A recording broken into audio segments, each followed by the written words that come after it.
चलिए आज सुनाती हूँ एक बहुत ही सुंदर कहानी। एक बार सुंदर वन में मेढकों का एक समूह वन यात्रा पर निकला। जंगल में आगे जाते हुए उसके दो साथी एक गहरे गड्ढे में गिर पड़े। जैसी मेढकों को ये बात पता लगी, सबने उस गड्ढे को चारों ओर से घेर लिया और कहने लगे कि अब इन दोनों का निकलना असंभव है।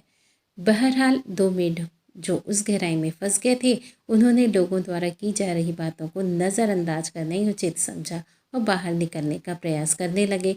दोनों ने ऊपर की ओर छलांग लगाना शुरू किया। प्रारंभिक असफलताओं के बावजूद भी प्रयास जारी रखा और हर बार गिरने के बाद वे ऊपर की ओर छलांग लगाते। धीरे धीरे दोनों ऊपर की ओर बढ़ने लगे।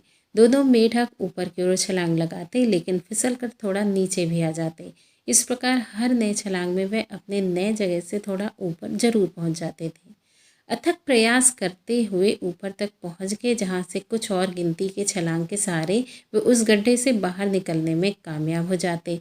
इस जगह से उन्हें अपने साथियों की आवाज़ें भी सुनाई पड़ने लगी थी, जहां उनके साथी कह रहे थे कि प्रयास मत करो, तुम्हारा बाहर निकलना मुश्किल ही नहीं असंभव है, तुम बाहर नहीं निकल सकते। थोड़ी देर के बाद एक मेढक छलांग लगाना छोड़ दिया और पुनः नीचे गहराई में जा गिरा, परंतु दूसरे ने और घनघोर प्रयास शुरू कर दिया। महज 10 से 20 छलांग में दूसरा मेढक उस गड्ढे से बाहर निकल आया। उसके साथियों ने कहा, तुमने कैसे कर लिया, यह तो असंभव था। पूछताछ करने पर पता चला कि जो मेढक गड्ढे से बाहर निकलने में कामयाब हो पाया, वह सुन नहीं सकता था। उसने अपने साथियों के निराशापूर्ण वचनों को भी उत्साह का उद्बोधन समझा था।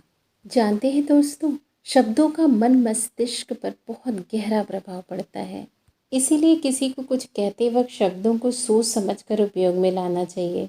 आपके उत्साहपूर्ण वचनों से किसी को नई जिंदगी मिल सकती है, तो आपके ही वचनों से किसी की जान भी जा सकती है।